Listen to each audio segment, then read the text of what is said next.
across to the The flow of banking sector credit to industry in particular has been lower. On year-on-year basis, non-food credit has increased by 15.4% in February 2012 compared with 22.8% in the corresponding period of the previous year. Similarly, credit to industry increased by 19.1% as compared to 26.5% in the corresponding period. It is therefore clear that the need to boost investment and spend more on creating productive assets. Government alone cannot meet this daunting task, where we require the cooperation of industry and all other stakeholders. Your focus on the theme Industry's Role in Nation Building, Government-Industry Partnership for this conference is quite apt in the context. Industry and private sector as a whole has to come forward and step up investment. Economy would need 500 billion contribution from the private sector to address infrastructure bottlenecks and in the process realize the 1 trillion investment in infrastructure envisaged during the 12th plan. Government is committed to create conducive a policy environment to attract both domestic and foreign private sector investment. To facilitate private sector investments, the government initiated several policy measures during the last financial year. Notification of guidelines for setting up the infrastructure debt fund was issued and the external commercial borrowing policy was liberalized further. Government also put in place the new manufacturing policy.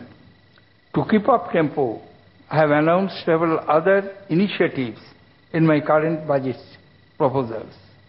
For instance, the scope of viability gap funding would be extended in some more subsectors, and a harmonized list of the infrastructure has been notified to remove ambiguity. On the fiscal front, the revised estimates for 2011-12 placed the fiscal deficit at 5.9% of GDP. Budget for 2012-13 estimates the fiscal deficit to come down to 5.1% of GDP. Medium-term fiscal policy statement in 2012-13 places the fiscal deficit at 4.5% and 3.9% respectively in the next 2 years.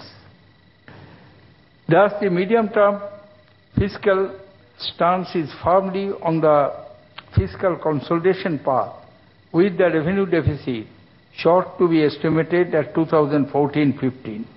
Gross outstanding liabilities of the center are estimated to decline from 46.7% in 2011-12 RE to 41.9% in 2014-15.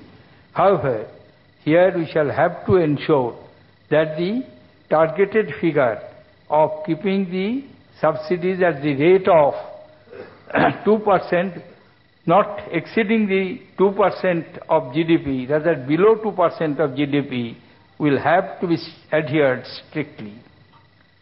I know that there are some concerns about the fiscal deficit target for current financial year. Let me assure you that the budgetary exercise has been done with due diligence, and I will do my best to restrict the government expenditure to the budgeted figures.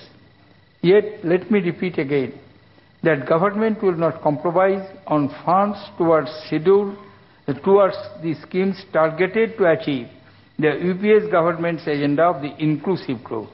Government is committed to the agenda of inclusive growth, and accordingly, I have provided for all flagship schemes targeting the poorest of the poor. Government is coordinating the socio-economic caste census, which is the administrative identification for the process of delivery under various developmental schemes.